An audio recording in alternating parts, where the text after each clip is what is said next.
Assalamualaikum warahmatullahi wabarakatuh. Kami dari kelompok 2 akan menganalisis kasus bullying di lingkungan pendidikan dalam perspektif Pancasila dan hukum perlindungan anak. Sekolah seharusnya menjadi ruang aman dan mendukung perkembangan peserta didik. Namun realitas menunjukkan bahwa kasus bullying masih sering terjadi dan bahkan menjadi fenomena yang viral.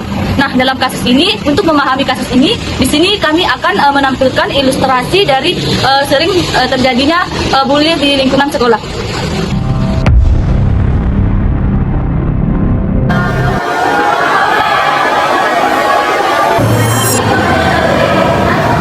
Pernahkah kamu berpikir berapa banyak hati yang terluka karena candaanmu?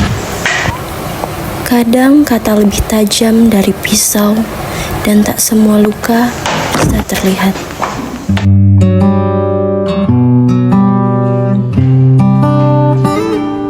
Mulai lelah dengan tekanan di duniaku sendiri.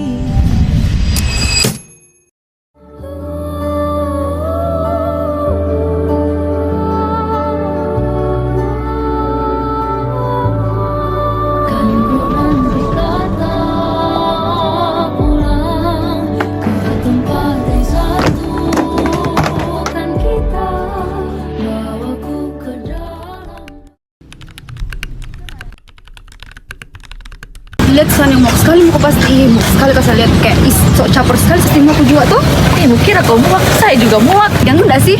Ayo.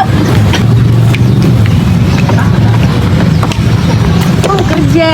Halo. Kerja. Oke, kenapa bikin kasih minta kerjaan kau? Saya pinjamu kok. Ih, kenapa sih? Minta kerja. Kamu kok. Ya. Kamu kan capek Kau juga mengganggu terus.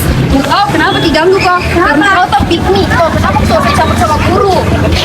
Selalu lupakan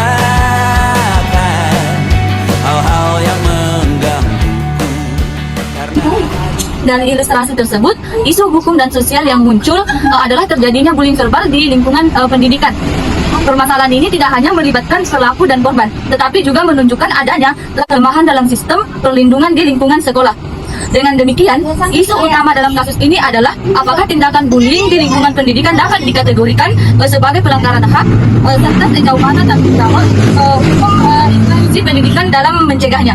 Dalam perspektif norma dan hukum, terdapat aturan yang dilanggar dalam kasus ini. Yang pertama ada pada sila kedua Pancasila, kemanusiaan yang adil dan beradab, yang menekankan tentang pentingnya menghormati martabat manusia dan memperlakukan sesama secara adil. Yang kedua ada pada Undang-Undang Dasar 1945, pada pasal 28B ayat 2, yang menyatakan bahwa setiap anak berhak atas perlindungan dari kekerasan dan diskriminasi. Terakhir tercantum dalam Undang-Undang Nomor 35 Tahun 2014 tentang Perlindungan Anak. Ini merupakan pelanggaran terhadap norma moral dan juga norma hukum yang berlaku di Indonesia. Jika dianalisis, terdapat kesenjangan antara aturan hukum yang ada dengan implementasi di lingkungan pendidikan. Secara interaktif, anak memiliki hak untuk mendapatkan perlindungan. Namun, dalam praktiknya, korban masih mengalami bullying yang berdampak pada kondisi psikologis seperti rasa takut, rendah diri, dan penurunan motivasi belajar. Jika dibandingkan dengan ketentuan dalam Undang-Undang Perlindungan Anak, kondisi ini menunjukkan adanya ketidaksesuaian antara norma hukum dan realitas di lapangan. Hal ini menandakan bahwa fungsi pencegahan dalam sistem pendidikan dalam perjalanan secara optimal, sehingga implementasi hukum belum efektif. Lihat sebagai kesalahan individu, tetapi juga sebagai hasil dari faktor sosial dan budaya di lingkungan sekolah. Kurangnya pendidikan karakter, lemahnya pengawasan serta normalisasi, berlaku mengejek menyebabkan bullying dianggap sebagai hal yang biasa. Hal ini menunjukkan adanya kelemahan struktur dalam membentuk budaya sekolah yang seharusnya mencerminkan hal-hal di Pancasila. Demikian, bullying dapat dikategorikan sebagai pelanggaran hak anak yang harus mendapatkan penanganan serius secara hukum dan institusional. Nah, ada 5 solusi berbasis analisis. Oleh karena itu, diperlukan langkah-langkah seperti yang pertama, penerapan sistem pencegahan bullying di sekolah. Yang kedua, penguatan pendidikan karakter berbasis nilai Pancasila. Dan yang ketiga, pengawasan aktif oleh guru dan pihak sekolah. Yang keempat itu penyediaan mekanisme pelaporan yang aman bagi siswa. Dan yang terakhir, pendampingan psikologis bagi korban. Dengan demikian, perlindungan anak tidak hanya bersifat normatif, tetapi harus diwujudkan secara nyata dalam kehidupan sehari-hari di lingkungan pendidikan.